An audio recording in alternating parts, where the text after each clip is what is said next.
Senhoras e senhores deputados, muito boa tarde. A horas particularmente tardias, mas que se prendem com só agora ter terminado o período de votações, que aliás encerra a sessão legislativa e o final da legislatura antecipado. Queria começar por agradecer a presença da Sra. Diretora-Geral da Autoridade Tributária e Aduaneira, a Dra. Helena Borges, e sublinhar o apreço pela inopinada no sentido do curtíssimo prazo que foi solicitado e, portanto, a disponibilidade para estar hoje connosco, e agradecer também a presença acompanhada que vem a Sra. Diretora-Geral, da Sra. Subdiretora-Geral Lourdes Ferreira e o Sr. Diretor do Contencioso Serafim Pereira, que representam a AT. Cumpre-me esclarecer que, à semelhança da audição que tivemos já hoje de manhã com o Sr. Secretário de Estado dos Assuntos Fiscais, a matéria em causa prende-se, e muito sinteticamente, com a circunstância da autoridade tributária ter deixado caducar o direito à liquidação, e cito, dezenas de milhões de euros referentes ao IMI de 2019, constante do requerimento do Grupo Parlamentar do Bloco de Esquerda, que foi aprovado por esta Comissão.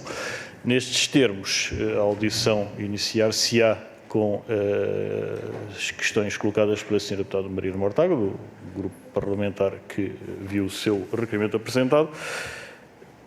Teoricamente, não é teoricamente, é regulamentarmente, há 3 rondas. Eu queria só pôr à consideração das senhoras e senhores deputados que, tendo adiantado da hora, eventualmente este limite máximo seja entendido como tal e não como as rondas obrigatórias. De qualquer maneira, a primeira ronda, essa seguramente far-se-á, e cada grupo parlamentar estão atribuídos até 5 minutos, e à Sra. Diretora-Geral igual tempo para resposta, e agradecia também antecipadamente que se pudesse conter nesse período de tempo, sendo certo, como há pouco tive a oportunidade de referir, a presença do Sr. Secretário de Estado dos Assuntos Fiscais hoje de manhã prova que é possível cumprir os 5 minutos na exata medida em que os cumpriu escrupulosamente a todas as solicitações dos senhores deputados.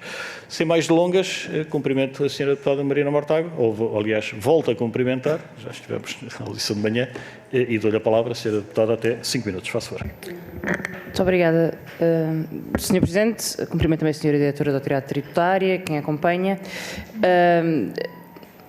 Enfim, acho que a prova da persistência relativamente a este assunto é que quer o destino e o Bloco de Esquerda, aparentemente, e a disponibilidade da Sra. Diretora, que a última audição desta Comissão até ver nesta legislatura seja sobre o não pagamento de impostos por várias empresas elétricas e, em particular, pela EDP ao Estado. E eu começo por fazer exatamente a mesma pergunta que fiz ao Secretário de Estado dos Assuntos Fiscais, que é o que é preciso para que a EDP pague impostos em Portugal. Porque os anos passam, as audições vêm e vão, confrontamos argumentos, o Governo vai mudando de ideias, mas a EDP continua sem pagar impostos, nem sobre o negócio da venda das barragens, nem o IMI das barragens. E há aqui um conjunto de questões que se levantam e que era importante esclarecer, porque, tal como no caso da venda, no caso do IMI, não é que não tivesse havido um aviso atempado. A Autoridade Tributária recebeu instruções em fevereiro de 2003 e, portanto, há quase um ano para cobrar o IMI das barragens. Sabendo que, se deixasse passar esse ano sem fazer a avaliação e notificar, que a liquidação de 2019, a cobrança de 2019, caducaria e, portanto, que o Estado perderia a receita dessa liquidação. E, nessa altura, e ainda de forma atempada, questionámos a Autoridade Tributária e o Governo sobre dão-nos garantias que não vamos perder mais este ano de cobrança do IMI. E chegamos ao final do ano, ou melhor, a 2024, e queremos ter as contas dessas garantias e fazer o balanço dessas garantias. E o balanço não podia ser pior. O IMI não foi cobrado. E é sobre esses dados que queremos questionar a Autoridade Tributária. Percebemos pela audição desta manhã que há 225 barragens. não sei se é esse o número certo, identificado, 225 barragens. Destas, há 93 com a primeira avaliação. Ou seja, num ano, avaliaram-se 30% das barragens, de acordo com os dados que temos, e queria que confirmasse. E destas, houve lugar a 38 liquidações. Uma vez que pensamos que as liquidações tendo acontecido em 2023 dizem respeito a 4 anos, estamos a falar de 10 barragens em 225 que foram identificadas. E gostaria que me confirmasse ou não esta informação.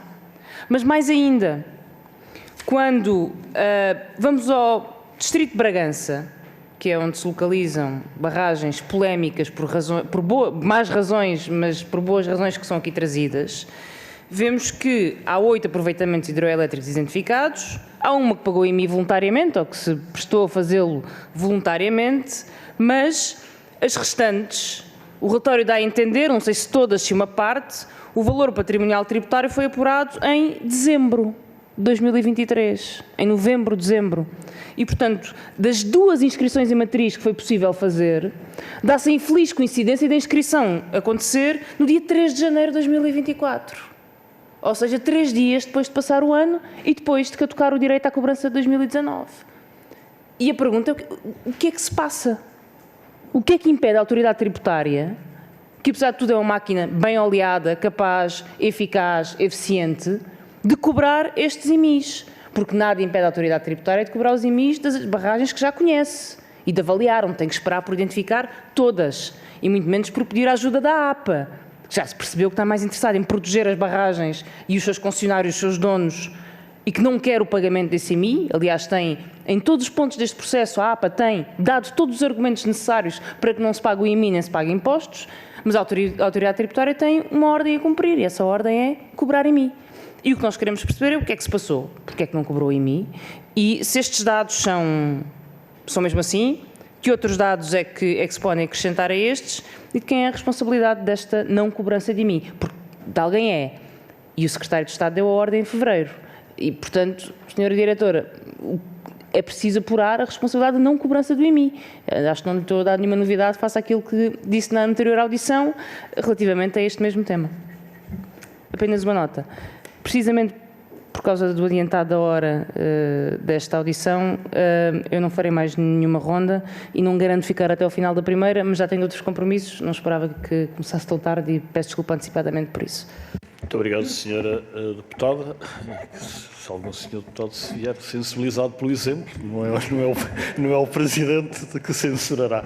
Sra. Diretora-Geral, faço favor. Sr. Presidente, muito obrigada. Sra. Deputada Mariana Mortágua. De facto, esta é uma prioridade também para nós, não apenas para a Assembleia nem para o Governo. Nós, quando fomos destinatários do despacho do Sr. Secretário de Estado, em fevereiro, eu já disse aqui, nós iniciámos imediatamente a sua execução, os trabalhos de planeamento, os trabalhos de identificação de todas as barragens junto da APA, não há nenhum que eu conheça outro inventário do património do Estado, e, portanto, nós tínhamos de preparar uma abordagem programática que nos conduzisse a executar os despachos, porque o despacho não visava 6 barragens, visava os aproveitamentos hidráulicos que estivessem naquelas condições. E, portanto, a autoridade tributária tinha obrigação de identificar os bens em causa, ter um adequado detalhe das suas características, para que então pudesse fazer a sua inscrição na matriz e que a avaliação fosse tão completa e tão aderente à realidade quanto estivesse ao seu alcance e era a sua obrigação. Portanto, foi esse trabalho que fizemos, foi essa a razão que nos levou a procurar a APA, por ser a entidade que tem as responsabilidades neste domínio. Depois, Sra. Deputada, esse era o nosso plano de trabalho. Caso nós verificássemos que havia necessidades de diligências complementares junto dos municípios ou junto das empresas, naturalmente não deixaríamos de as realizar. Mas o ponto de partida foi o contacto com a APA, e a APA é uma entidade pública que tem as responsabilidades que tem e que nós não temos nenhuma razão que nos afastasse da responsabilidade de procurar ali obter os elementos mais atualizados possíveis acerca das características destes bens que tínhamos a obrigação de avaliar. Portanto, esta é a primeira e, portanto, isso constitui uma obrigação. Durante todo o período subsequente à recepção do despacho, os serviços centrais da autoridade tributária desenvolveram o seu trabalho de identificação dos bens, de articulação com a APA, de trabalho interno na leitura dos imensos contratos que estão subjacentes e as plantas de cada uma daquelas barragens, e foi aquilo que fez. Durante essa análise que fez dos elementos que recebeu da APA, eu já expliquei aqui, confrontou-se com um conjunto de documentos, de realidades que exigiam, da nossa parte, uma tomada de posição e uma clarificação daquilo que deviam ser as ações e as conclusões a extrair daqueles contratos face à orientação que tínhamos recebido. E em abril nós dirigimos-nos à nossa tutela procurando essa clarificação com a intenção, e eu que era também, correspondia à obrigação nossa, de ter certeza que o resultado que iríamos alcançar era aquele que se pretendia. A clarificação das questões que foram colocadas nessa altura chegaram-nos em agosto. A partir daí, nós já tínhamos em estado bastante avançado a preparação do nosso trabalho, a identificação dos prédios e, portanto, em setembro estávamos a iniciar os trabalhos de execução de todos os procedimentos conducentes à avaliação e à subsequente inscrição na matriz para depois de proceder à liquidação. Foi isso que fizemos. Os prazos que usamos são os prazos que estão consagrados na lei. Portanto, os direitos que as pessoas exercem, se o entenderem exercer, e a autoridade tributária deve, naturalmente, garantir o exercício desses direitos. Foi isso que esteve em causa. Portanto, não há nenhuma falta de cuidado, nem esses prazos, nem quando refere dezembro ou janeiro, são os que resultarem da lei. As avaliações, estes bens, naturalmente, que a própria inscrição na matriz, a descrição do bem que alguém vai avaliar é complexa, não é um pequeno imóvel de fácil descrição. Portanto, é preciso rigor na inscrição para que o resultado da avaliação seja mesmo o que corresponde àquilo que existe como documentos oficiais e como descrição do bem, para garantir que a fase das avaliações depois é bem sucedida. E, portanto, esse cuidado, creio que foi a principal preocupação, fazer bem e no mais curto espaço de tempo possível, aquilo que não se fez durante anos. A autoridade tributária não tinha conhecimento do detalhe destes bens, nem os conhecia todos, como ainda não conhece. Quando aqui estive a última vez, nós tínhamos 166 aproveitamentos hidráulicos conhecidos. Hoje já temos 225. Eu próprio li um documento da Assembleia, aqui escrito, que diz que serão 260. Portanto, não caducaram. Nós não tínhamos a descrição das 166 barragens disponíveis em janeiro. Portanto, nós não tínhamos, tudo isto não é instantâneo. Este trabalho nunca foi feito no país. Portanto, a autoridade tributária, de facto, está a fazer um trabalho de fundo que espera que seja um trabalho com futuro e que para isso precisa de tempo. O que é preciso para pagar os impostos? Agora é preciso tempo. Senhora Deputada, quando temos um prazo de caducidade de 4 anos, temos 4 anos para executar. Não temos um ano para garantir a caducidade do trabalho que se faz em 4 anos, que é o que significa o prazo de caducidade de 4 anos, significa isto, que a administração tem 4 anos para concluir as operações conducentes à liquidação do imposto. Neste caso, esteve em fevereiro, e em fevereiro teve orientação, e só em setembro viu reunidas as condições para poder iniciar esse trabalho de inscrição na matriz. E, portanto, quando se fazem estes julgamentos descontextualizados e se usa tudo isto para diminuir a confiança que os cidadãos têm numa instituição que faz o seu melhor todos os dias com os recursos que tem, e admito que cada um dos nossos trabalhadores está tão empenhado como cada um dos senhores deputados, porque não há nada que lhes custe mais do que ver estas notícias, de dizerem que a autoridade tributária deixou caducar o imposto de 166 barragens, desconsiderando todo o seu esforço, o seu empenho, a sua dedicação, é algo naturalmente que magoa bastante quem faz o seu melhor todos os dias.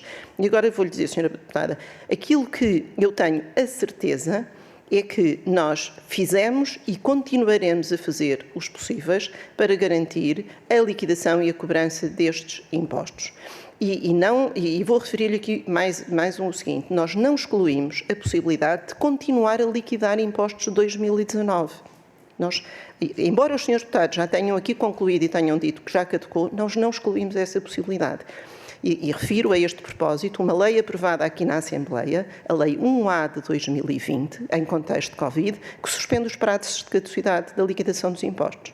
E, portanto, eu acho que quando se fazem julgamentos prematuros, talvez, e se condena, antes de ter os factos todos e antes de ter tudo ponderado, uma instituição e pessoas dessa instituição que estão a dar o seu melhor, eu tenho muito a lamentar. E, portanto, estou aqui sempre disponível para vir dizer o que fazemos e disse sempre que aquilo que não fizéssemos saberíamos explicar. Pronto, e saberemos, mas não é com certeza em 5 minutos nem em meia hora, mas saberemos e estamos disponíveis para tudo o que os senhores deputados entenderem que ainda devemos dizer a este propósito. Agora, é evidente que esse relatório é uma síntese daquilo que fazemos e lamento que depois do imenso esforço que tem sido feito nestes anos, nestes 4 meses, que é o resultado que aí está, a senhora deputada me diga, quer dizer, parece pouco para aquilo que é a expectativa de todos, mas quero lhe dizer que é muitíssimo comparado com aquilo que foi feito nos últimos anos. A senhora deputada, peço-lhe desculpa pela forma, talvez pelo tom, mas espero que compreenda que também somos pessoas, também nos sentimos e também quando ouvimos determinadas observações que sentimos como injustas e como até de desconsideração por aquilo que é o esforço das pessoas, não podemos deixar de o referir. Agora vou-lhe dizer, durante este período nós de facto já concluímos 83 avaliações, nós temos 93 avaliações em curso e temos 32 liquidações que se realizaram. E, portanto, ainda vamos fazer mais liquidações e, portanto, no fim, far-se-á um balanço do que é que efetivamente caducou. E eu lamento imenso que se extraiam conclusões e se passe uma imagem para a opinião pública antes de nos ouvirem. Isso é que eu acho, porque aquilo que foi este convite para vir aqui foi julgarem-nos em antecipação. E, portanto, não ter os deputados, enfim, a tentarem compreender primeiro e julgarem depois é uma coisa que eu lamento imenso e acho que posso dizer isso por cada um dos trabalhadores da autoridade tributária e aduaneira. É sinceramente o meu comentário, não sei se respondi integralmente ao que a senhora deputada me perguntou, mas espero ter, pronto, se não, como a senhora deputada não está, se... Estas, diga. A quais é que correspondem? A 32. São 32 liquidações. Não, são 32 liquidações de 32 barragens. Sim, diferentes. Não, eu queria dizer mais uma coisa, Sra. Deputada. Das barragens de Bragança, nenhuma destas barragens estava inscrita, só havia, peço desculpa, apenas uma destas barragens estava inscrita na matriz desde 1990, creio. As outras não estavam. Portanto, estas barragens nunca pagaram impostos. Tem havido, em torno deste todo este processo, portanto, um grande ruído e informação pouco clara, mas vale a pena lembrar uma coisa que é muito importante. Ainda em 2020, um comunicado ou um documento do Movimento das Terras de Miranda referia que era preciso rever o quadro legal se queria alcançar a tributação IMI. É bom lembrar que o relatório do grupo de trabalho que foi criado referia isso mesmo. Havia incertezas e indefinições no quadro legal que causavam dificuldades em se alcançar a tributação das barragens neste domínio. Há grupos parlamentares aqui que apresentaram propostas de alternativa, e o Bloco de Esquerda é um deles, onde reconhecia que há imperfeições do quadro legal, e os senhores deputados é que têm que legislar. Se querem mesmo alcançar certeza e segurança jurídica, já podiam ter legislado há muito tempo. E nós estamos, naturalmente, sempre disponíveis para observar aquilo que forem as decisões. Muito obrigado, Sra. Diretora-Geral. Vamos prosseguir dando a palavra ao Grupo Parlamentar do Partido Socialista, creio que o Sr. Deputado Carlos Brás. Faço, Sr. Deputado, também 5 minutos. Muito obrigado, Sr. Presidente, Senhoras e Srs. Deputados, Sra. Diretora-Geral, restante equipe, saudamos a sua disponibilidade e a paciência para estar aqui face ao avançado da hora. Mas, de facto, é sem surpresa que nos encontramos aqui, Sra. Diretora, e também é sem surpresa que constatamos que o direito de liquidar o imposto de 2019 caducou.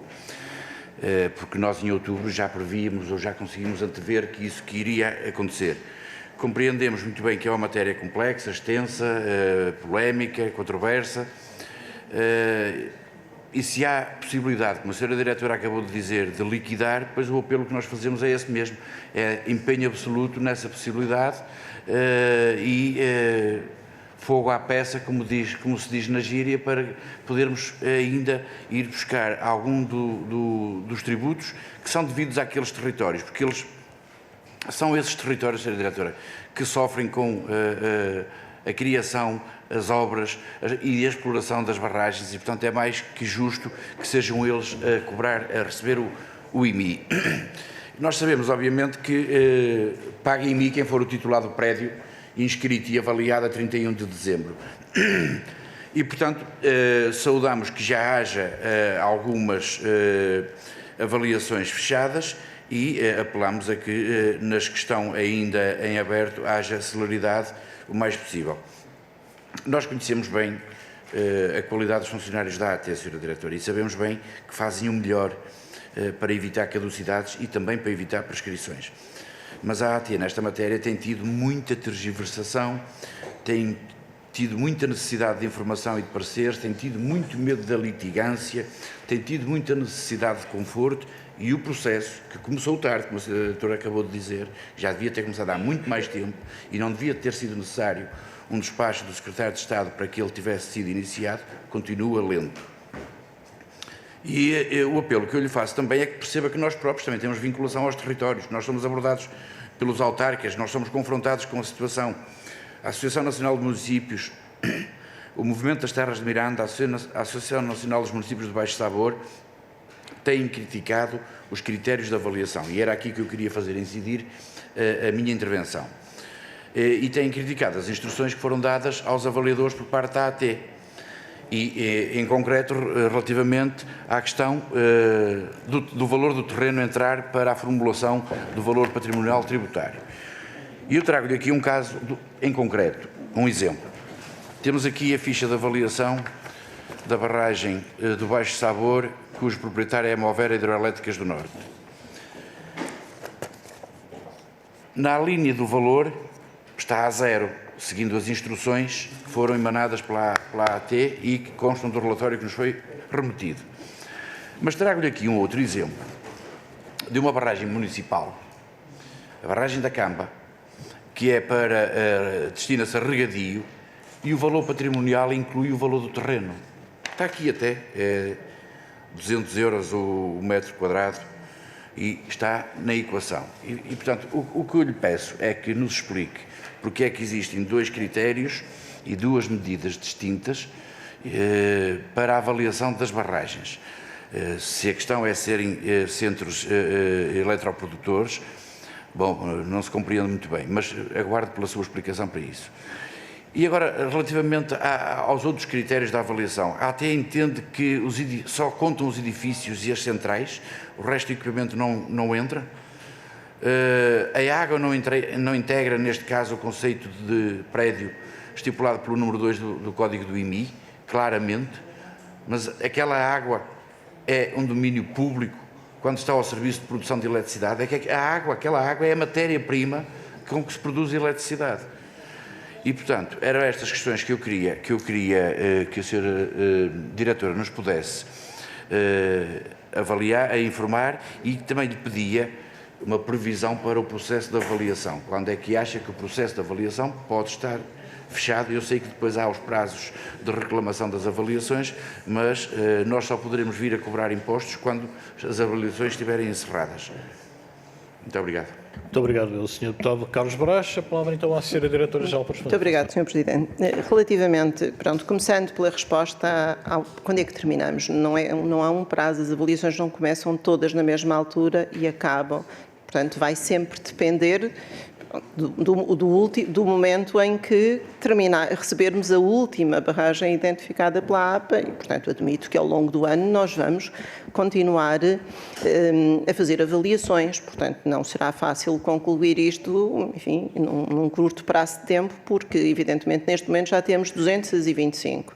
Portanto, se houver recursos à segunda avaliação, o processo vai se prolongar ao longo do ano de 2024. Portanto, nós naturalmente vamos fazer o possível para garantir que o maior número de avaliações possível é concluído num prazo compatível com a utilização da prerrogativa da suspensão do prazo do período da pandemia, para garantir que algumas das avaliações que estão agora em segunda avaliação ou primeiras avaliações, se não houver recurso à segunda por parte parte por parte daqueles que podem recorrer, e é bom lembrar que em muitos dos casos recorrem os municípios e recorrem os contribuintes, e portanto isso é um processo que não está inteiramente sob nosso controle. Agora, o que eu tenho a certeza é que nós estamos a fazer em todos os casos o possível para reduzir ao mínimo esses prazos e para garantir o máximo de liquidações que ainda conseguirmos relativamente ao ano de 2019.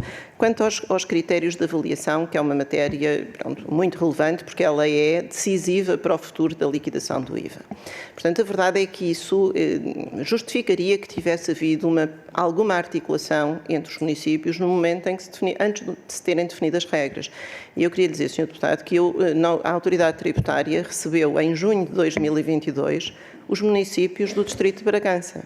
Pediram para ser recebidos, eu recebi-os, enfim, acompanhados das pessoas que entenderam trazer, e portanto foram todos recebidos, e o objetivo daquela reunião era, enfim, terem informação acerca dos impostos associados ao negócio da venda das barragens.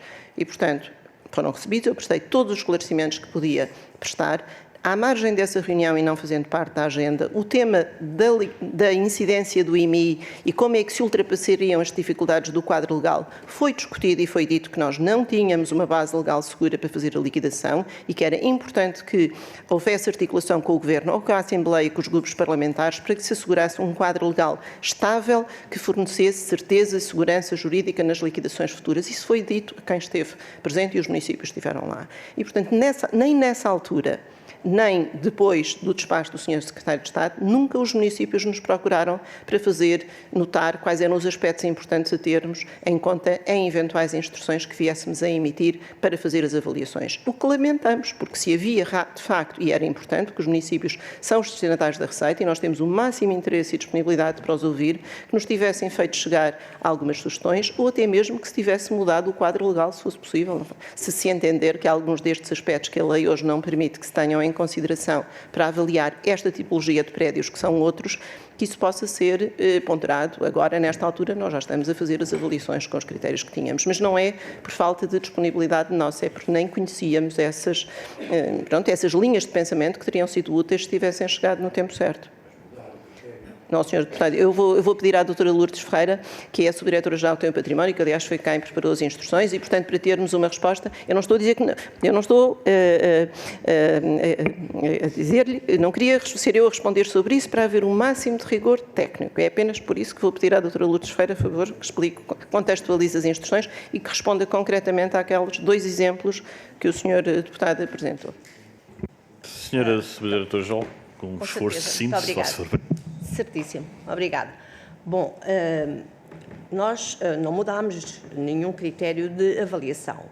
O método que estamos a utilizar na avaliação das barragens, que é o método de custo adicionado do valor do terreno, é o método que o Código IMI prevê para os prédios que são outros, ou tipo industrial, e que constam da portaria onde estão as barragens, e, portanto, este método é um método que é utilizado, que sempre foi. O que é que nós fizemos? Ajustamos, obviamente, às barragens, tendo em conta a tipificidade do tipo de construção, aquilo que são, enfim, orientações técnicas que nós colhemos dos próprios peritos, não é? Portanto, os peritos avaliadores, obviamente, são técnicos que são contratados pela AT, como já aqui foi dito em anteriores audições.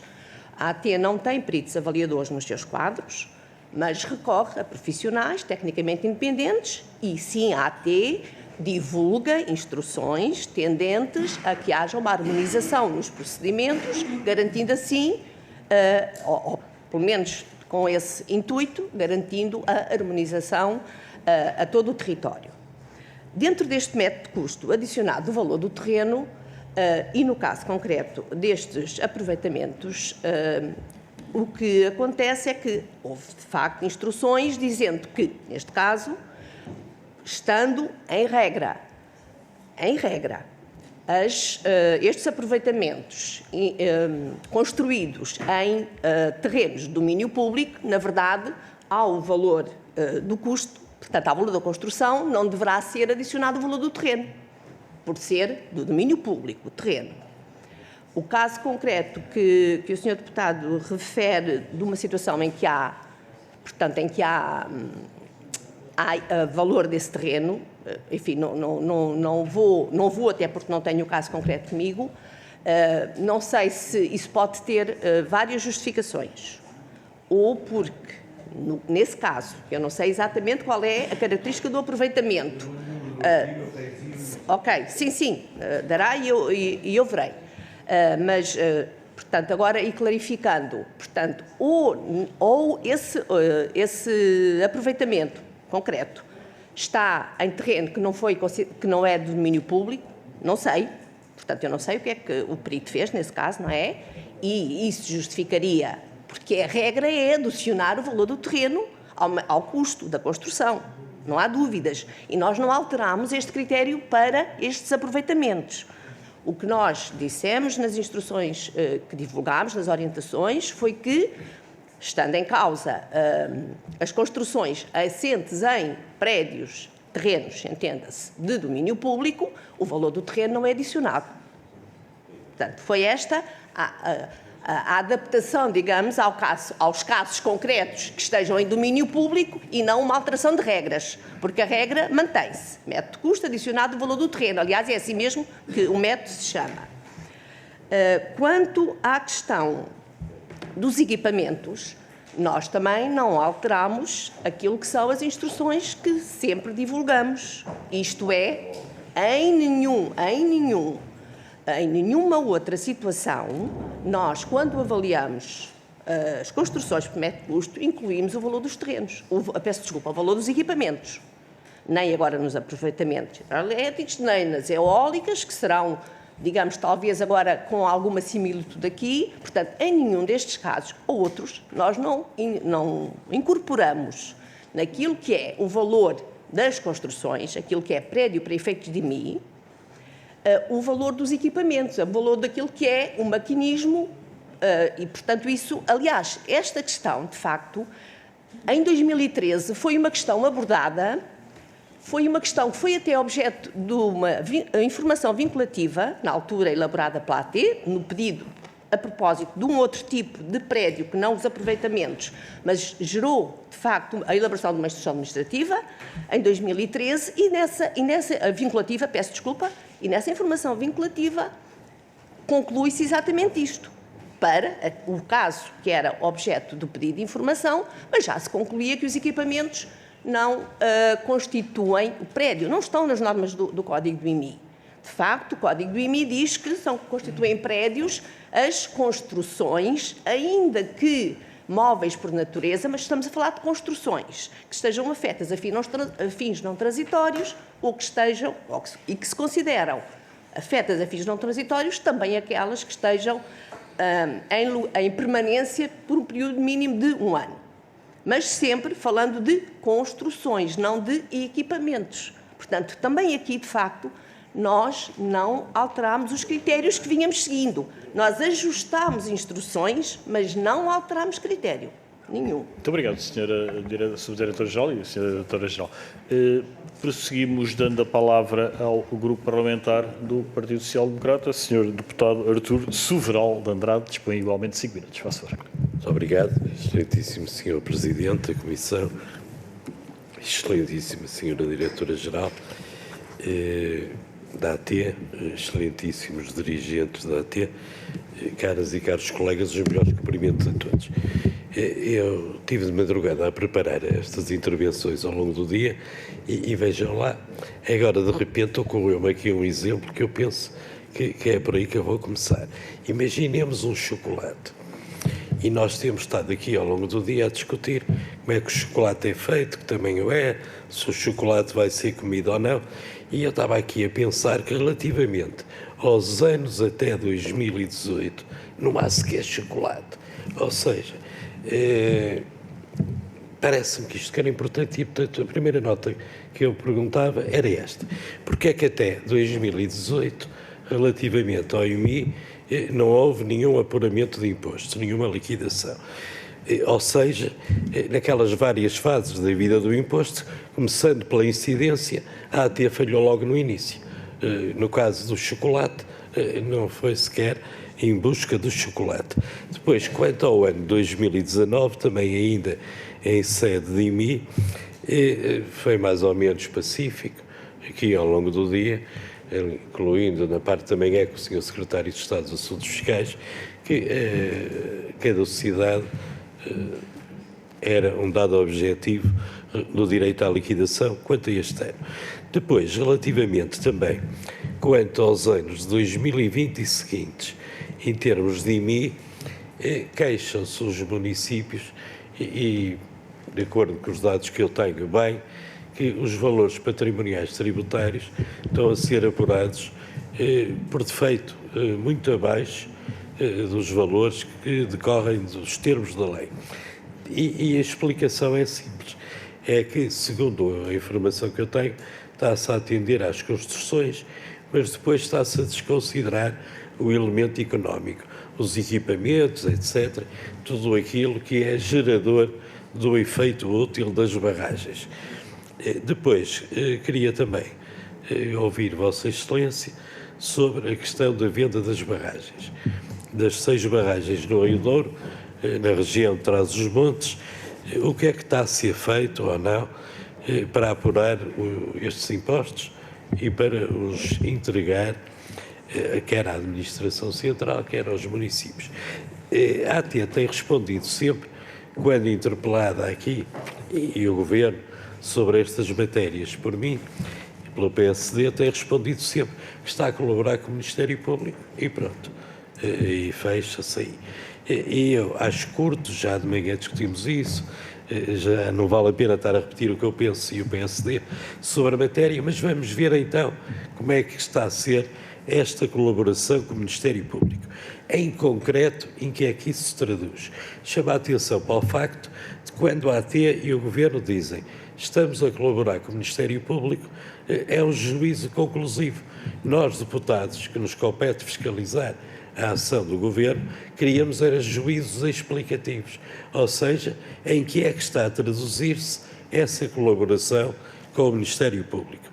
E, designadamente, entendemos que é muito importante saber se estão a ser apuradas as supostas vantagens patrimoniais ilegítimas e indevidas, a ter havido, supostamente, um crime, por exemplo, de fraude fiscal.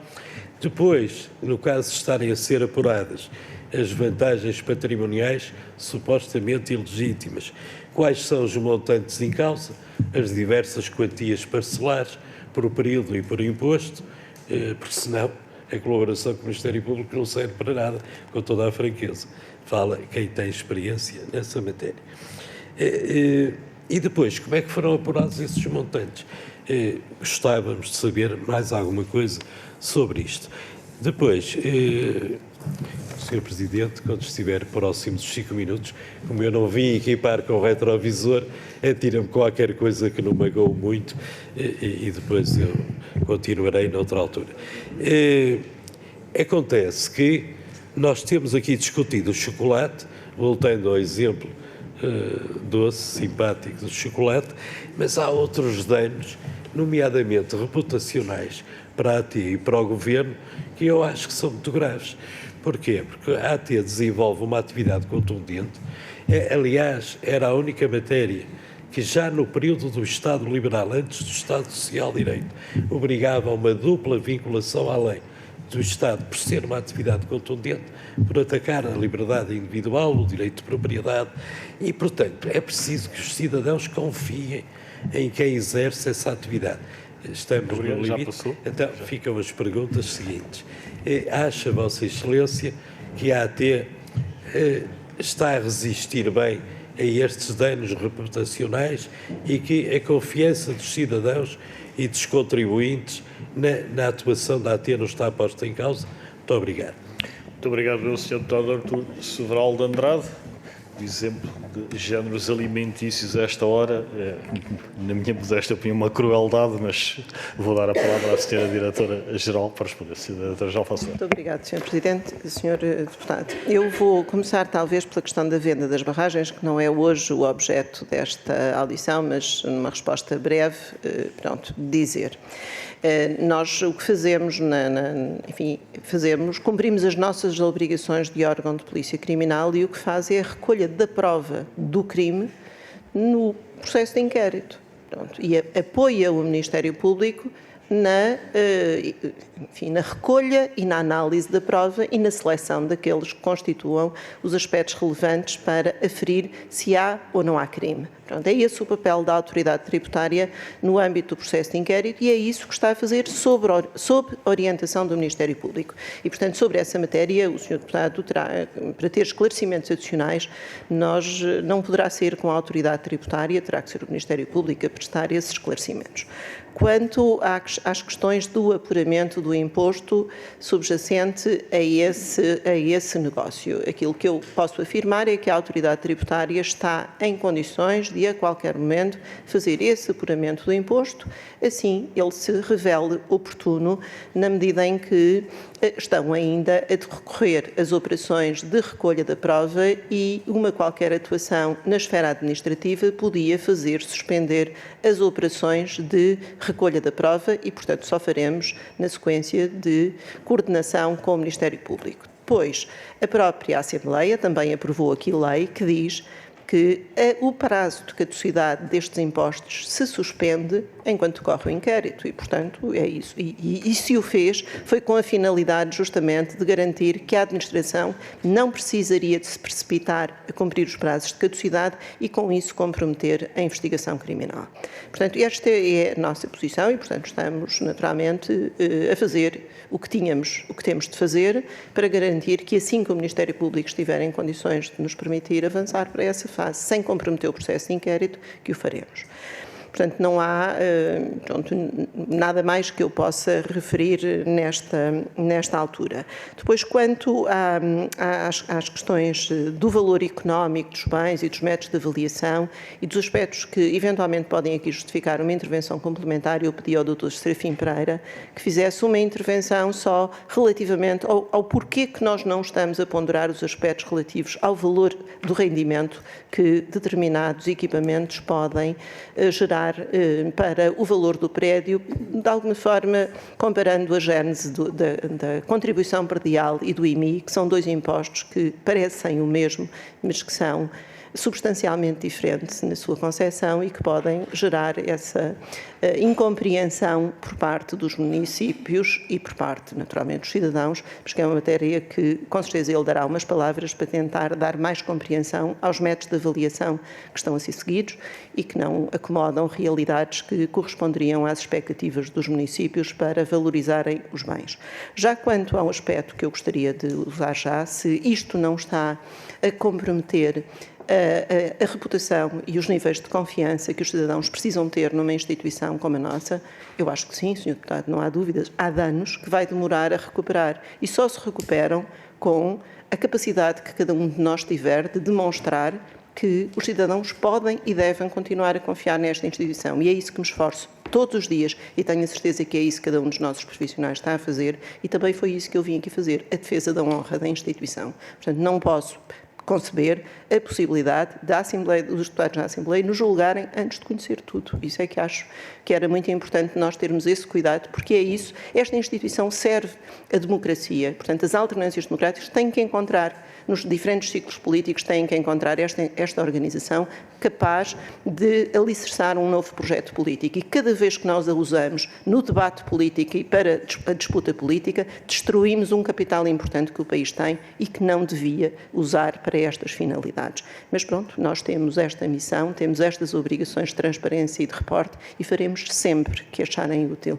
Mas enfim, não é com mágoa, não é sem mágoa que aqui venho hoje e que participo nisto e que assisto em silêncio, e o meu silêncio é muitas vezes o sinal de recato que esta instituição tem que ter, mas que às vezes o silêncio também tem a capacidade de transmitir uma mensagem. É isso que eu espero que os senhores deputados compreendam, que este tempo em que vou ouvindo na imprensa citações de acusações de comportamentos criminosos, diria assim, de instituições que me surpreendem e, portanto, que naturalmente que refuto completamente e, portanto, acho mesmo grave que tudo seja aceitável num contexto destes para, pronto, passar determinadas mensagens políticas.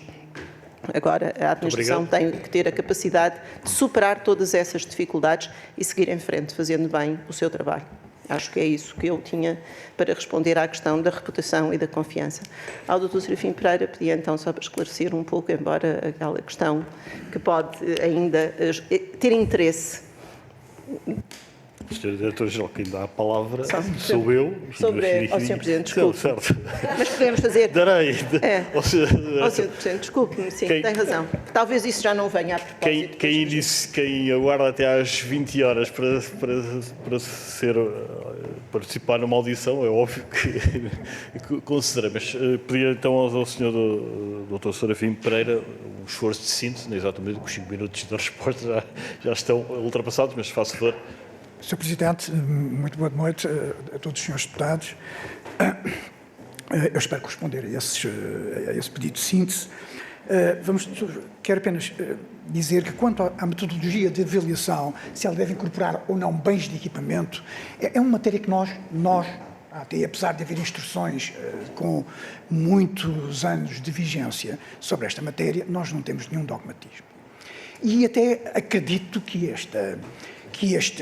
o contencioso que vai necessariamente, já está em curso, aliás, sobre as metodologias de avaliação, pode ser clarificador de quaisquer dúvidas e, naturalmente, até a iluminarmos o caminho futuro sobre, digamos, a metodologia de avaliação a fixar para este tipo de equipamentos.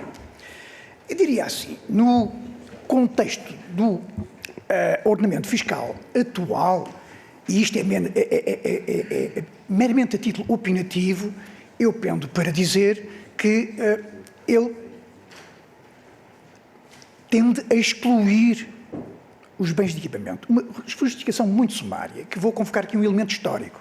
Contribuição predial, portanto, de 1958 para cá, até 1989, data em que foi a reforma fiscal que introduziu a contribuição autárquica e cujos princípios se mantêm agora no IMI.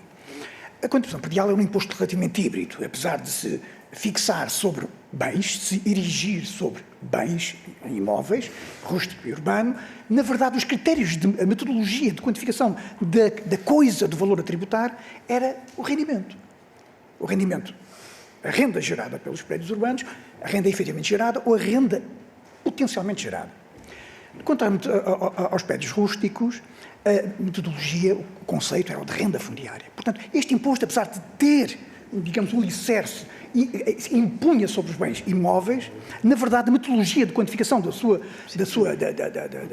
liquidações, do valor a tributar, apelava a conceitos de rendimento. Repare-se que antigamente as rendas não eram tributadas, não havia tributação de rendimento sobre as rendas. Portanto, era o IMI, a contribuição predial, que consumia esta tributação. Ora bem, isto é uma leitura meramente opinativa. A partir de 1989, o ordenamento fiscal mudou radicalmente. Isto é, o que é rendimento tributa-se de uma forma pessoal e global, isto é fundamental, e o que não é rendimento tributa-se noutras sedes, mormente do património. Eu penso que este separador inculca-me a ideia de que o ordenamento atual repele, tendencialmente, naturalmente, a tributação de bens que estão inseridos num processo produtivo que ele próprio é gerador de rendimento tributável noutra sede. Isto é apenas uma modestíssima e brevíssima explicação deste fenómeno, que é muitíssimo relevante e que, naturalmente, sem dogmatismos, mais uma vez, sublinho, nós temos que... Sr. Presidente, só agradecer-lhe a disponibilidade, porque eu acho que este é um elemento importante para pensarmos sobre as avaliações, sobre o que se discute nesta altura em matérias de avaliações, que exige mais profundidade de análise e, provavelmente, podemos até pensar que o que temos no quadro legal atual não é o que queremos, mas é o que temos. Pronto, e o que nós estamos a lidar é com o que temos. Pronto, e estas discussões exigem, provavelmente, mais tempo, mais profundidade, mas agradeço. Muito obrigado, Sra. Diretora-Geral. É um repto particularmente pertinente quando se cessa uma legislatura e, portanto, estamos no dialbar de uma outra legislatura em que, obviamente, todos estes temas que ganham especial relevância devem ser revisitados. Para concluirmos esta ronda, a palavra ao Sr. Deputado Duarte Alves, do Grupo Parlamentar do Partido Comunista Português. Dispõe de 5 minutos. Faça. Muito obrigado, Sr. Presidente. Cumprimento também a Sra. Diretora-Geral da AT e a restante equipa que a acompanha. De facto, este é um problema que não começa em 2019, a não cobrança do IMI. Aliás, são décadas de não cobrança de IMI, mas é particularmente significativo que tenha havido, desde 2005, um parecer da Procuradoria-Geral da República que apela claramente a que haja tributação deste património e que em 2016 tenha havido uma alteração da interpretação da própria AT. Ora, sobre essa alteração da interpretação, a Sra. Diretora-Geral referiu aqui na audição que tivemos em outubro que decorreu da decisão tomada no CAD, portanto no Tribunal Arbitral que ajuizou sobre esta matéria, e em resultado dessa decisão foi feita uma alteração da interpretação da AT. Ora, o Presidente do CAD disse depois que essa decisão do CAD se deveu à própria AT ter comunicado, durante esse processo, a sua alteração de interpretação. E que isso é que depois levou a que a decisão do CAD fosse num determinado sentido e não noutro. Era importante esclarecermos isto, era importante percebermos exatamente o que é que motivou a alteração em 2016 da interpretação da AT e, portanto, gostaria de ter o seu esclarecimento. Depois, gostaria de me concentrar aqui naquilo que a AT fez ou não fez a partir do momento em que sai o despacho do Secretário de Estado a 3 de fevereiro. Ora, procurando seguir aqui uma linha do tempo, sai o despacho a 3 de fevereiro, a 16 de fevereiro a AT contacta a APA e decide pedir um conjunto de informações à APA e não pedir a mais ninguém. E isto é que verdadeiramente cria aqui uma certa ideia de que não havia propriamente uma atitude diligente perante o respaldo que tinha, porque havia um despacho do Secretário de Estado, perante esse parecer da Procuradoria, que era também bastante claro, e perante a AT conhecer o prazo que tinha para a cobrança do IMI 2019. Sabia que era até o fim do ano. Ora, o que é que acontece? Envia uma carta à APA em que pede um conjunto de informação sobre a identificação das concessões, o seu início, o seu termo, a identificação das entidades concessionadas. Quando esta informação, uma parte já a teria, porque uma parte destas infraestruturas já estavam nas matrizes prediais, podiam estar desatualizadas, mas há milhares de prédios que estão desatualizados e não é por isso que a AT deixa de cobrar o IMI sobre esses imóveis. E, portanto, a ideia de que estavam desatualizados e por isso não se cobram os impostos, para nós é verdadeiramente inaceitável. E podia também ter, ao mesmo tempo que contactava a APA, e não vejo problema nenhum em contactar a APA, contactar diretamente as concessionárias. Pedir informação aos concessionários, tem uma unidade de grandes contribuintes que trata todos os dias com essas grandes empresas. Tem informação que pode pedir, tem acesso à informação contabilística dessas empresas. Porquê é que a AT ficou à espera um mês pela resposta da APA e não contactou mais nenhuma entidade? Gostaria de perceber. Porque, passado um mês, então recebe a resposta da APA, em que a APA informa que não conhecia o despacho do Secretário de Estado, que já tinha entregue a informação sobre todas as barragens em 2017. Portanto, também já tinham essa informação desde 2017, pelo menos segundo a APA, e que, enfim, pedir uma reunião porque não percebiam bem o âmbito daquilo, passado um mês. Né? Passado um mês é que pediram a reunião. Ora, nessa reunião também, no fundo, é uma reunião em que, mais uma vez, se trocam informações. Aliás, a AT pede que se remeta portanto, essa informação de 2017 que a AT já tinha, mas pede novamente à APA que envie essa informação. Há essa reunião, portanto, no dia 20 de março. Entretanto, o tempo vai passando e depois, a 6 de abril, há ainda uma resposta da APA a uma pergunta da AT sobre classificação de prédios, como se a APA fosse a entidade que tem a capacidade em Portugal de classificar o que são prédios e o que não são prédios. E, por fim, há um último pedido de informação, 21 de abril à APA, e desde 21 de abril até setembro, já depois do segundo despacho do Secretário de Estado, não vemos neste relatório mais nenhuma diligência por parte da AT. Portanto, por um lado, a partir de fevereiro só se contacta com a APA, não se contacta com os concessionários, não se vai ver as matrizes, por muito antigas que sejam. Só se contacta com uma entidade. Fica-se à espera que a entidade dê resposta. E a partir de 21 de abril não há mais nenhuma diligência aqui registada até setembro, até depois do segundo despacho. Isto verdadeiramente é aquilo que nos causa aqui alguma perplexidade. Alguma perplexidade sobre a falta de maior diligência, uma vez que tinha o respaldo do despacho do Secretário de Estado. Disse na sua intervenção inicial que ainda é possível que seja cobrado IMI relativo a 2019. Perguntamos também se é possível, se considera que é possível, que haja IMI de 2020 que fique por cobrar. E, por fim, relativamente aos equipamentos, a senhora Diretora-Geral e a equipa que a acompanha explica aqui que os equipamentos não são considerados no património desses aproveitamentos hidroelétricos. Ora, eu diria que uma casa sem paredes e sem teto não é uma casa, uma barragem sem equipamentos de produção hidroelétrica não é um aproveitamento hidroelétrico. Portanto, ela é verdadeiramente parte constitutiva do imóvel e não há razão nenhuma para não seja considerada no apuramento do IMI, tal como também nas eólicas, em que não concordamos com a interpretação que a AT tem, mas consideramos que tanto os equipamentos das eólicas como os equipamentos das hidroelétricas são parte constitutiva, porque sem eles não é um aproveitamento hidroelétrico. É uma barragem, mas não é um aproveitamento hidroelétrico. Muito obrigado. Muito obrigado, Sr. Deputado. A palavra à Sra. Diretora-Geral da AT. Faça o seu deputado. Começando pela parte final, portanto, a nossa abordagem que temos em matéria de avaliação é consistente com aquilo que temos seguido nas eólicas. E a alteração de abordagem e de métodos de avaliação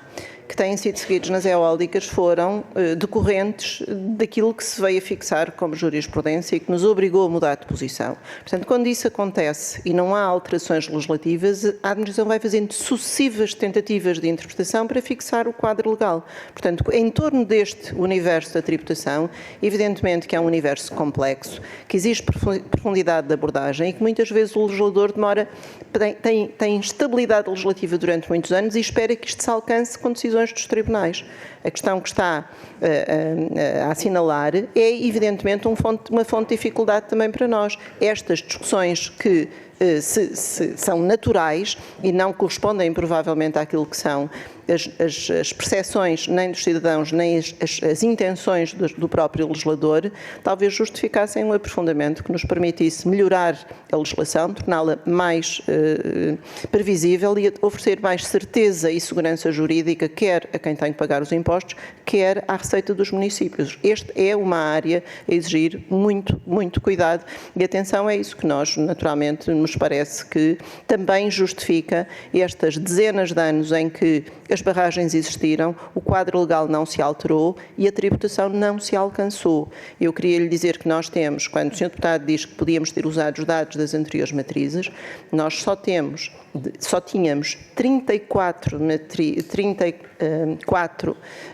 barragens inscritas na matriz, mas hoje só temos 34 barragens que permanecem inscritas na matriz desde 1900 e eu por acaso tenho datas, mas de 1989, penso eu, que são as mais antigas e, portanto, mas o número era residual, porque, aliás, eram aquelas que eram, enfim, correspondiam a declarações dos sujeitos passivos e, portanto, não havia nem a expectativa dos municípios de sobre isto terem receita, nem dos governos de por aqui financiarem os municípios e a administração sempre observou, na doutrina administrativa, que esta era uma matéria que, se tratando-se, em regra, de bens do domínio público, não eram sujeitos à tributação. E os contactos que fez em 2016 com a APA e que fez agora recentemente, voltavam a manter-nos essa evidência. E foi essa evidência de que continuávamos perante esse essa indefinição, essa dificuldade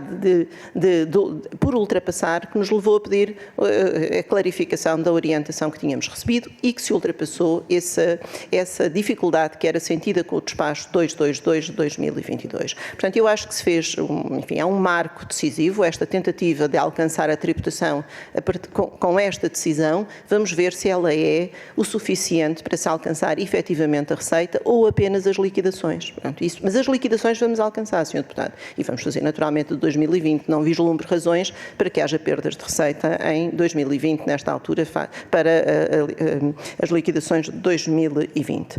Depois, quanto ao parecer da PGR e às alterações de entendimento, eu queria lhe dizer o seguinte, ao Sr. Deputado, a primeira coisa, o parecer da PGR não foi pedido pelo Ministro do Ambiente para uma finalidade completamente diferente daquela que aqui estamos a discutir. O parecer da PGR foi pedido para, enfim, decidir sobre se seriam de devolver às concessionárias construções que lá tinham feito. Aborda este tema, naturalmente, o domínio público e permitiu-nos sempre, e a administração tributária conhecia esta realidade, saber uma coisa: construções alicerçadas em bens do domínio público eram prédios. Portanto, a fronteira entre aquilo que são os bens do domínio público e as construções que ali se alicerçaram são fronteiras, por vezes difusas, que as relações contratuais estabelecidas e documentadas nos contratos celebrados por Estados deixaram várias dificuldades interpretativas e que,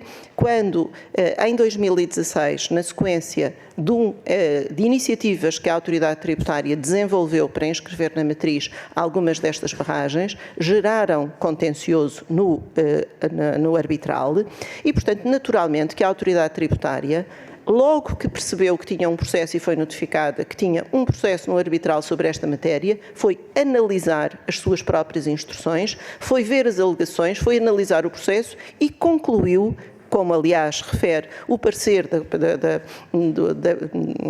do Conselho Consultivo da PGR, que naquele caso concreto a demonstração que foi feita no processo de que estávamos perante bens do domínio público constituía um impedimento à sua tributação. Isto não significa não ter em conta o parecer de 2005, até porque o parecer fazia esta observação genérica de que construções em bens do domínio público são um prédio, mas não dispensa uma análise casuística de cada uma das concessões em concreto, que foi aquilo que fizemos naquele concreto e para nos assegurarmos a defesa naquele concreto processo que tínhamos que discutir no CAD. E concluímos que não tínhamos argumento para o defender. E é natural que os nossos juristas, que sabiam que havia um parecer e havia outros a estudarem o assunto, tenham veiculado essa informação junto do CAD. Agora, o CAD também já afirmou que tomou a decisão com independência e fundamentou-a.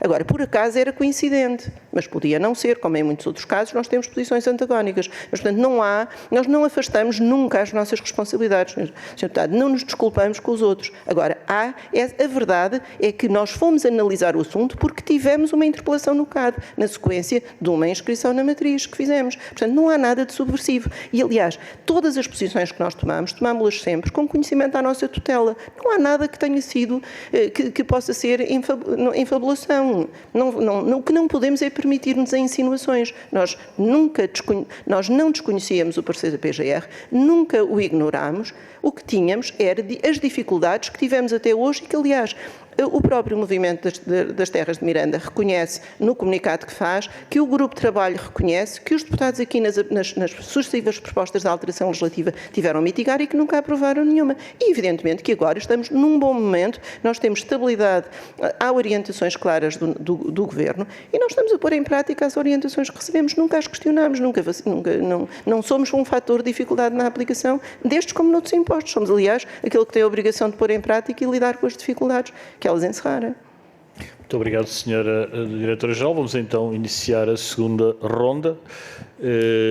Diferentemente da primeira, a Sra. Diretora-Geral terá a amabilidade de anotar as questões, na exata medida em que lhe darei a palavra assim que os senhores deputados concluírem. Portanto, começarei por dar a palavra à Sra. Deputada Susana Barroso, Grupo Parlamentar do Partido Socialista. Dispõe até 3 minutos, faça favor. Muito obrigada, Sr. Presidente. Senhora Diretora-Geral da Autoridade Tributária e a restante equipa, caras e caros senhores deputados, gostaria antes de mais de agradecer a vossa presença e a disponibilidade de estarem aqui hoje, até pelo adiantar da hora, e os esclarecimentos que até agora nos prestou, porque de facto é importante que sejam prestados todos os esclarecimentos possíveis sobre este tema da cobrança dos impostos relativo às barragens. Em particular, os impostos que beneficiam diretamente os territórios e o poder local das regiões onde foram construídas estas infraestruturas de grande dimensão, que tantos benefícios trazem ao país no seu todo, mas que no reverso da medalha apresentam também contrapartidas significativas para os territórios onde estão implementadas. Ora, se as barragens beneficiam o país como um todo, mas apresentam estas inevitáveis consequências para os territórios que as acolhem, parece-nos absolutamente fundamental e de elementar justiça que estes territórios possam também beneficiar destas apostas e sejam, aliás, ressarcidos pela presença destes projetos nas suas terras. Não pedimos nenhum privilégio, não pedimos sequer uma compensação extraordinária. Exigimos apenas que não continuem a ser lesados. Exigimos apenas que todos os contribuintes sejam tratados por igual e que todos, sem exceção, sejam chamados a contribuir na exata medida daquilo que a lei lhes exige. Estamos a falar de lei. Exigimos apenas o que é devido nos termos da lei. Repito, apenas o que é devido. E o que é devido é que a lei seja integralmente cumprida. Quem tem a responsabilidade de a aplicar, pois que a aplique sem hesitações e sem tibiezas. Que quem tem a responsabilidade de cobrar impostos crie as devidas condições para que possa cobrá-los, efetivamente, seja quem for o contribuinte, nos termos da lei em vigor e não em função de dúvidas e muito menos de interpretações ou convicções que contrariam diretamente uma lei. Porque, senhora diretora, não tem sido assim. O que é da maior gravidade, o que causa muita estranheza, muita incompreensão, muita revolta em muitos cidadãos, e não só os cidadãos destes territórios, mas todos quantos entendem que a justiça tributária é realmente para ser aplicada a todos. E eu gostaria então que me confirmasse, senhora diretora, em primeira instância, não existe, desde o ano de 2005, um parecer homologado do Conselho Consultivo da Procuradoria-Geral da República que tem força de lei, onde se esclarece que há lugar à cobrança de impostos, em particular do IMI das barragens. Segundo, é ou não verdade que ao longo dos diferentes governos e em particular das diferentes direções da autoridade tributária, essa cobrança não foi efetuada, nem se criaram as devidas condições para que pudesse ser? Terceiro, porque é que temos todos a sensação que a autoridade tributária primeiro fez letra morta da lei e agora tem arrastado o tema? Convenhamos que passou já um ano desde o despacho do Governo, no seguimento de uma resolução proposta pelo Partido Socialista e aprovada na Assembleia da República, para que a autoridade tributária avançasse efetivamente com a cobrança dos impostos devidos. E nada aconteceu desde aí. Senhora diretora, além destas questões, também me parece pertinente, para tentarmos que isto fique o mais claro possível, perguntar-lhe que garantias é que nos consegue deixar aqui hoje, agora, nesta conversa, nesta audição, sobre quando e como vão efetivamente e finalmente cobrar estes impostos que são devidos, fazendo assim cumprir a justiça fiscal e territorial que se impõe. Muito obrigada. Muito obrigado, Sra. Deputada. Sra. Barroso, a palavra ao Grupo Parlamentar do PS, Sr. Deputado Artur Sobral Andrade. 3 minutos. Obrigado, Sr. Presidente. Excelentíssima Sra. Diretora, eu ouvi com toda a atenção o facto de estarem a sentir-se injustamente colocados numa posição que não é a que acham adequada, e depois, agora, há muito pouco tempo, referiu que tudo o que faziam era com conhecimento à tutela. Portanto, ao Governo, não é? Eu penso que é isso que eu quero que se quis dizer. E eu lembrei-me do pecado, pensei, então aqui a culpa é como o pecado mora ao lado. Porquê? Porque se a tutela estava a par de tudo, então a culpa não é da cúpula da AT, é do Governo, porque não cumpria com a tutela como devia. Não sei se é isso que devemos concluir, porque, de facto, com algumas mudanças que houve no Governo, e alguns despachos que foram acontecendo supervenientemente, a AT mudou de entendimento e, portanto, podemos assacar aqui as culpas do que está a acontecer, que não é pouco, é os municípios ainda não terem arrecadado um cêntimo. Zero, nada, destes impostos que aqui estamos a falar, aos governos que antecederam este ao longo destes 8 anos. Não sei se quando diz que a tutela teve sempre a par de tudo e a tutela só começou a trabalhar a partir do despacho de fevereiro, se podemos concluir que estes 8 anos de governo também contribuíram para estas circunstâncias. Depois, uma segunda nota tem a ver com o seguinte: consta que o município de Miranda do Douro, ao abrigo do direito à informação que está previsto na Constituição da República Portuguesa e na Lei Geral Tributária, terá solicitado informações que ainda não estariam respondidas. Não sei se isto tem algum fundamento, se não, ouvi até que havia um processo de intimação para o comportamento para que a AT respondesse ao pedido de informação. Depois, um outro aspecto que eu queria também ver esclarecido, eu não, o PSD, tem a ver com as reuniões entre a EDP e a AT. Eu sou completamente favorável à aproximação e à proximidade entre os administrados e a administração. A verdade é que estas reuniões recorrentemente são noticiadas com alguma malícia e, portanto, eu penso que era do interesse da AT se pudesse esclarecer quando ocorreram, quem as solicitou, quem esteve presente, quais eram os objetivos visados e quais foram os resultados obtidos com essas reuniões. Aqui até é mais na ótica da AT, para não haver dúvidas quanto à lisura dos processos. Depois, há aqui um outro aspecto que também me parece importante, até por causa da questão do apuramento, que tem a ver com o valor patrimonial tributário, que foi tido em conta o que aconteceu com as eólicas, a jurisprudência do Supremo Tribunal Administrativo. A AT aprendeu alguma coisa com isso? Muito obrigado. Muito obrigado, Sr. Deputado Artur Sobral Andrade. E para concluirmos a ronda, na parte das perguntas, bem entendido, Sr. Deputado Duarte Alves, Grupo Parlamentar do Partido Comunista Português. Por favor. Muito obrigado, Sr. Presidente. A Sra. Diretora-Geral, aquela questão que coloquei sobre a alteração da interpretação em 2016, aliás, que revela bem o problema que temos com o recurso a tribunais arbitrais e, portanto, a uma forma privada de justiça para dirimir conflitos administrativos e fiscais que acabam quase sempre por ser desfavoráveis ao interesse público, mas tirando essa que é mais uma discussão política e que o PCP tem vindo a apresentar, há uma diferença entre dizer-se que há uma decisão da CAD independente de uma alteração de interpretação da AT que ocorreu ao mesmo tempo e aquilo que o Presidente da CAD disse, que é, a decisão da CAD decorre da AT ter informado a CAD de que tinha alterado a sua interpretação e que, portanto, perante uma das partes dizer que tinha uma interpretação que afinal ia ao encontro daquilo que era a posição do seu oponente, a CAD diz, bom, se até a AT está de acordo com o oponente, então nesse caso a decisão é favorável ao oponente da AT. Digo eu, há aqui uma diferença entre uma coisa e outra. Uma coisa é haver uma coincidência de posições do ponto de vista temporal. Outra coisa é a decisão do CAD ter decorrido da AT ter informado o CAD que alterou a sua interpretação. E isso é que eu gostaria de ver esclarecido. E, por outro lado, a outra questão que coloquei, que é, porque é que a AT, a partir do momento em que recebe, a 3 de fevereiro de 2023, um despacho do Secretário de Estado dos Assuntos Fiscais a determinar as diligências necessárias para se proceder à cobrança do IMI, a única fonte que consulta é a APA. E fica um mês à espera da resposta da APA e depois reúne com a APA, manda um novo mail à APA, mas não contacta com as concessionárias, não procura a mesma informação em diferentes fontes de informação para conseguir cumprir com o prazo para garantir a cobrança do IMI de 2019, sabendo que era essa a expectativa de toda a gente.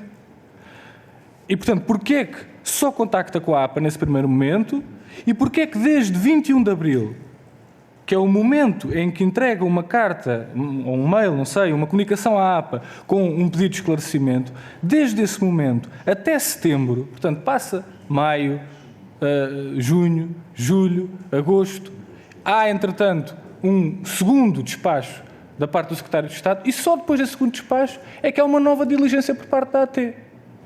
Há aqui um período inicial que a perplexidade é porque é que só falaram com a APA. E o segundo período é porque é que houve vários meses de inatividade total relativamente a esta matéria e, portanto, essa perplexidade, a nosso entender, ficou por responder e, aliás, o próprio Secretário de Estado também a revelou na audição que tivemos esta manhã. Muito obrigado.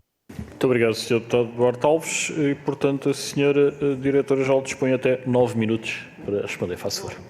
Ser breve. À senhora deputada do Partido Socialista, eu pedia, eu acho que aquilo que no essencial, posso referir é assim, nós nesta altura estamos munidos de um instrumento clarificador e acho que devemos salientar esse aspecto positivo de se terem ultrapassado as dificuldades interpretativas e as indefinições que durante anos permaneceram. E, portanto, nós estamos a pôr em prática e estou, enfim, a executar estes passos. Estou em crer que durante o ano de 2020 estarão concluídas todas as avaliações e as liquidações feitas. Portanto, não há razão nenhuma nesta altura que me faça pensar que aquilo que temos hoje como conhecido, que é um cenário completamente diferente do que tínhamos em janeiro do ano passado, portanto, nós temos 225 barragens identificadas, portanto, enfim, se não chegarem as restantes até às 260, poderá acontecer haver aqui algum risco. Mas relativamente ao que conhecemos, 2020, parece-me não haver dúvidas nenhumas de que vão ser feitas as liquidações.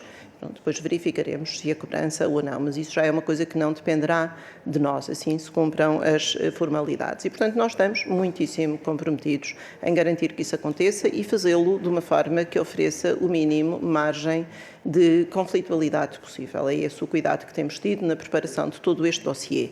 Ao Sr. Deputado Duarte Alves, porquê que só fizemos com a APA? Porque a APA é a entidade competente para nos fornecer o repositório de informação que o Estado tem. Não há uma outra entidade a que pudéssemos recorrer para obter a informação, uma outra entidade pública que tivesse o inventário do património do Estado. E, portanto, isso era indispensável. Se por qualquer motivo nós chegássemos à conclusão de que não tínhamos resposta da APA, mas a verdade é que nós temos que ler, mesmo que tivéssemos, que por hipótese tivéssemos recebido todos aqueles contratos 2 meses depois, eles tinham de ser, todas aquelas plantas, elas têm que ser analisadas, sistematizadas, preparado o processo de inscrição na matriz. E por isso é que eu digo que o prazo de caducidade é 4 anos e aquilo que estavam à espera era que tudo se alcançasse durante 1 ano. E há um tempo para realizar todos estes procedimentos e garantir que se obtém, que se faz tudo isto com o rigor possível e, portanto, estamos a procurar fazê-lo. Portanto, não há, o não termos procurado outra entidade,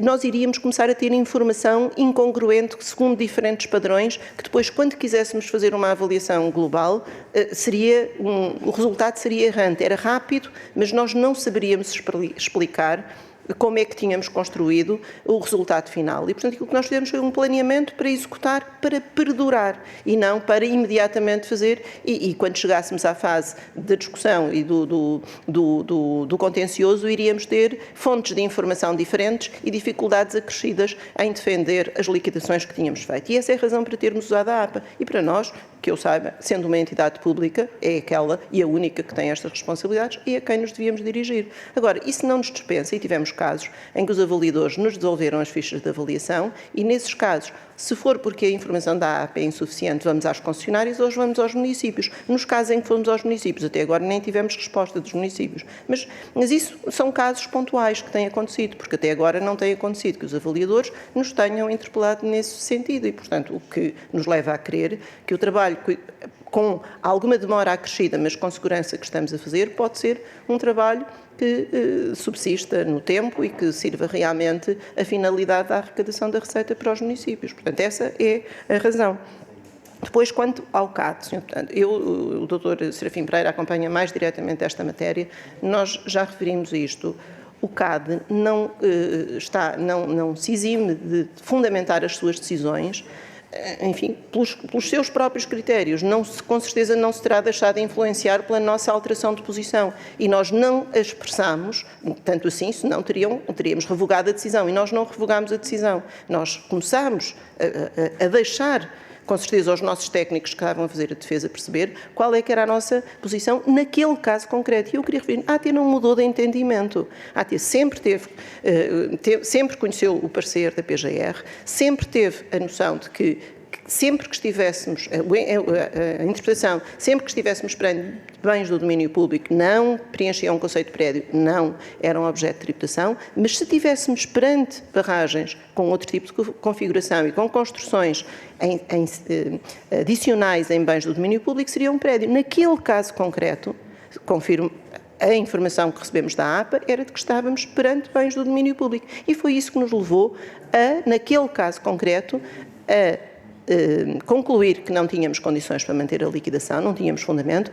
e demos instruções aos nossos serviços a dizer todas as inscrições na matriz que se fizeram em que estejam em causa bens comprovadamente de domínio público devem ser eliminadas na matriz. E foram eliminadas 25 inscrições na matriz na sequência dessas instruções. Umas que tinham sido inscritas em 2016, que eram 12, e mais 12 que vinham inscritas há 10 ou há 20 anos. Portanto, e não foi dirigida ao contribuinte A ou B ou C. O Sr. Deputado Sobral de Andrade diz-me se nós recebemos a EDP. O Sr. Deputado, eu já referi aqui que recebemos em contexto de atendimento, como o Sr. diz, num contexto para ouvir, quando alguém tem alguma coisa relevante para ouvir. E pode ser importante, nós não devemos desconsiderar essa possibilidade. Está escrito, há um mail a pedir o agendamento dessa reunião, naturalmente por parte da EDP. Estiveram presentes nessa reunião representantes da área da consultoria jurídica que acompanhava o processo arbitral e da área do património que orientava a atuação geral no território, para garantir que tínhamos as duas áreas que aparentemente estavam em afastamento de posições, mas que, pelo contrário, trabalharam articuladamente. Um mantinha as orientações gerais, outro atendia às situações concretas do processo que tínhamos em análise. E, portanto, não havia nenhum afastamento de posições, nem nada que não considerássemos que era próprio do funcionamento da administração, que é ter em consideração a perspectiva dos administrados. Ter em consideração não significa seguir o que os administrados pretendem, mas ouvir. Acho que é isso que se espera de uma administração que procure, enfim, ter esse cuidado, e esse cuidado é isso mesmo. Mas não há nenhum...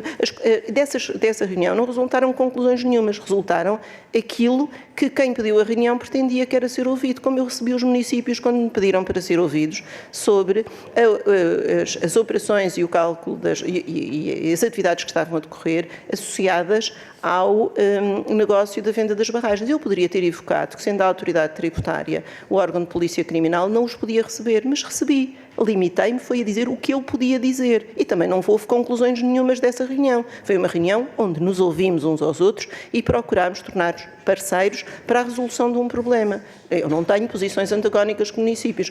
Às vezes fico na dúvida se os municípios todos, têm a mesma postura relativamente ao que temos. Mas nós trabalhamos para os municípios todos os dias em variadíssimos domínios, temos excelentes relações de cooperação e lamento que se descontextualize isso, parecendo que a autoridade não é uma instituição que está mesmo ao serviço dos municípios. E acho que isso é bem compreendido por muitos deles, mas também compreendo que se aproveite este momento para uma coisa que é relevante. Nunca antes se discutiu a tributação destes ativos económicos do país, e eu vejo muito pela positiva. Se o que temos que ter como sacrifício ao nível da reputação de uma instituição tão relevante para o país é que, a partir deste grande discussão e deste grande momento que é traumático para a instituição, que se alcance essa finalidade. Se com isso, a partir de agora, se puderem passar a tributar estas avaliações, estas barragens, estas realidades económicas, e a partir de agora o problema se resolver para o país, eu também sou cidadã deste país e também me orgulho disso. E consigo atribuir um significado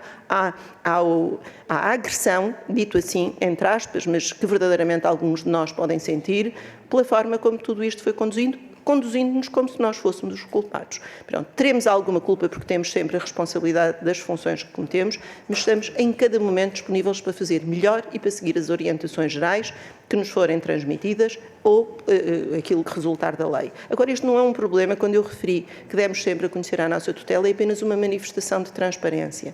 E demos sempre orientações gerais aos serviços, e é de todas as tutelas, porque presumo que desde 2005 até 2015 já havia governos e já havia administrações, e o problema já existia. Portanto, isto não é uma coisa nova. Pronto. Mas, em todo caso, é a nós que nos compete vivê-la neste momento, saber lidar com isso e fazer disto um momento positivo para o país. E eu acho, sinceramente, que 2020, deste ponto de vista, pode proporcionar um momento importante para a receita dos municípios, e se isso acontecer e se alcançarmos isto, provavelmente eu um dia farei um balanço positivo deste tempo e digo, valeu a pena passarmos por estes momentos de, às vezes, aparente desencontro e desentendimento, mas que, afinal de contas, cada um estava a lutar por aquilo que era o resultado final que queríamos alcançar, a tributação destes bens que, apesar de tudo, nesta altura não se discute que são bens sujeitos à tributação. E, portanto, é este o meu comentário final. Não sei se faltei à resposta de algum dos grupos parlamentares, penso que não. Muito obrigado, Sra. Diretora-Geral, e que assim se conclui esta reunião, aliás, conclui-se a sessão e conclui-se a legislatura. Quero agradecer uma vez mais à Sra. Diretora-Geral e à equipa que acompanha da Autoridade Tributária os esclarecimentos prestados em instância dos Srs. e Srs. Deputados. Senhoras e Srs. Deputados, Sra. Diretora, está encerrada a reunião. A todos, muito boa noite.